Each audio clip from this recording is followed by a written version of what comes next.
Hey guys, I'm Alistair and today I'm going to be comparing two of HOKA's most popular road running shoes. It is the Bondi 9 and the Clifton 10. So on the face of it, these two daily trainers do look very similar, and if you look at the specs, they are fairly similar in certain ways. And of course, they're both max cushion daily trainers. Which one do you go for? Well, that's what I'm going to help you out with today, so stick around and let's get to it. I'm going to start by going through some of the most important key specifications of each shoe, just to give you a broader understanding of what each shoe is all about. So firstly, you've got the HOKA Bondi 9, which costs $170, and then the Clifton 10 costs $150. The Bondi 9 weighs 10.9 ounces, and the Clifton 10 weighs 9.7 ounces. So far, the Clifton 10's looking better, isn't it? But there's so much more to consider. The Bondi 9 has a 5mm drop from heel to toe, whilst the Clifton 10 now has an 8mm drop from heel to toe. Both pretty high stack heights, Bondi 9 being 43mm off the ground at the heel,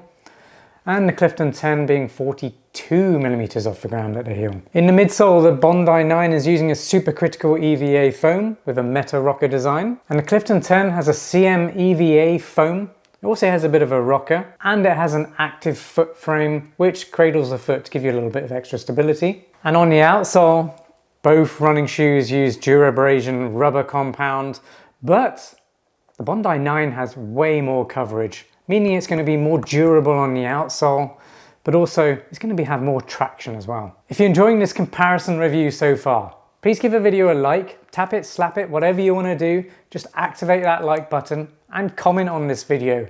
I really appreciate it when you guys do that. It lets me know you're watching, you're engaged, you're enjoying the content, and it's an opportunity for me to get to know you better. So just say hi, let me know where you're from, let me know what kind of running you like to do, or if you've got a question about any of these daily trainers, just let me know that in the comments as well. And subscribe to this channel for more running shoe reviews, roundups, and comparisons just like this one. And don't forget to hit that notification bell so you get notified as soon as new videos drop. Now I'm going to go over what each shoe is best for. I'm going to put this in the simplest form, because if you want to learn more about either one of these shoes, then just go watch my full review. I'll put links up there and also in the description as well. But I want to make this as quick as possible so that you're not here watching the video all day long. So the Bondi 9 is really best for recovery runs. If you are working all day on your feet, standing around all day, maybe you need a shoe for Disney World or anything like that. If you're standing around, you need a stable, well-cushioned shoe or running shoe like this, then this is where that's going to be best. Surfaces, really it's going to be road and the pavement, but also on the treadmill if you want to run on treadmills too. It's for runners who want maximum cushioning, but also a little bit of support and protection underfoot. It's really for those easy efforts or long training runs where you want to just walk away from that run feeling like you haven't really done a run. It's not going to be ideal for speed work or high turnover running. The Clifton 10 then is again for daily training, and it's a very cushioned running shoe, meaning it's good for long runs and easy mileage. It's going to be best for surfaces like the road, gravel, and also treadmill. This one does have lighter cushioning, and that makes it probably more of a versatile shoe that allows you to pick up the pace a little bit more than the Bondi. It is lighter overall, and it just feels a little bit snappier. Plus, it's got a higher drop, which does put you in a little bit more of an aggressive forward-leaning stance. It's not really going to be best for heavy heel strikers because there's not a huge amount of support back there on the heel.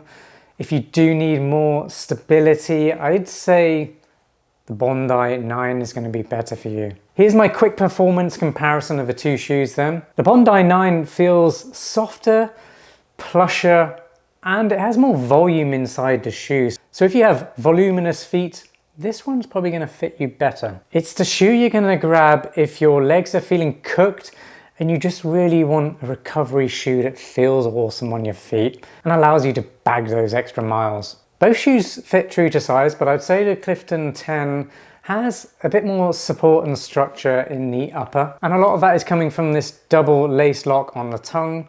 That's two holes on the tongue where the laces go through. It kind of locks that tongue in place, keeps it more secure, stops it from moving around, and the fit just feels a little bit more solid in the upper. It's certainly a more traditional trainer feel, so if that's something you're after, the Clifton 10 is probably going to be a better choice for you. When it comes to ride feel, energy return and stability, the Bondi 9 definitely feels nice and cushioned, but it's not plush, so to speak. It's very supportive and it just has a really nice ride because of this rocker geometry. The supercritical foam does a fantastic job of absorbing shock as you land towards the heel, and then the rocker geometry just makes that heel to toe transition feel really smooth.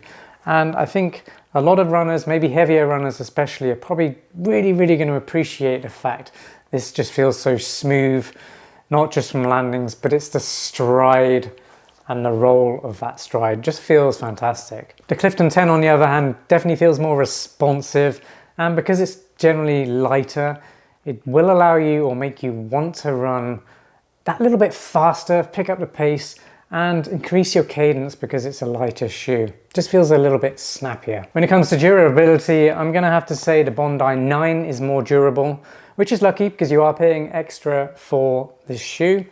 But just the Durabrasion outsole rubber compound, it's got more coverage, so you're going to get more traction across the whole of the outsole.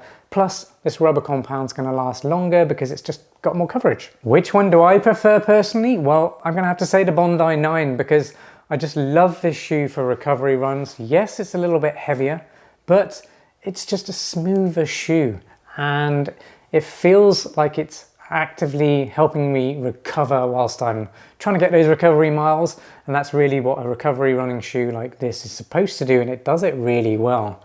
It's also really good for walking as well, better than the Clifton 10 I would say.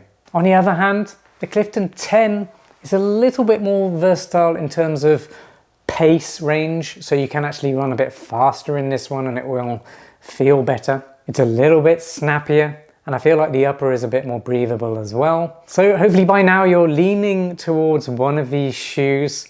But this is the section where hopefully I'm going to convert you to the one shoe that's going to match you best. Which one should you buy? Alright, so buy the HOKA Bondi 9 if you want that really nice cushioned, smooth ride, and a shoe that's just really good for slower mileage and just recovery runs, or if you want a really nice smooth transition shoe for walking or standing around all day. It's also a very stable, neutral shoe when you consider how much cushioning is going into this as well. Buy the Clifton 10 if you want an also very cushioned running shoe, but one that's lighter and has more range in terms of pace.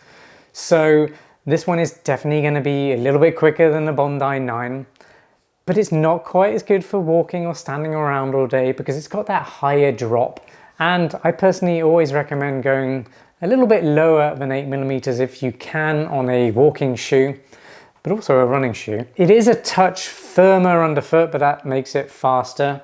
And I feel like the fit of the upper is a little bit more refined on this one. So if you need a nice dialed in or locked down fit and one that's supportive and a bit more breathable than the Bondi 9, then the Clifton 10 is the one for you. Alright, I really hope that helped, and hopefully that video wasn't too long. There's a lot to cover. But if you've got any questions at all about either one of these shoes, you're still not sure, just drop it in the comments down below and I'll help you decide which one's going to be best for you. And if you do now know which one you're going to go for, let me know in the comments which one you decided on. Well, thanks for watching this comparison review.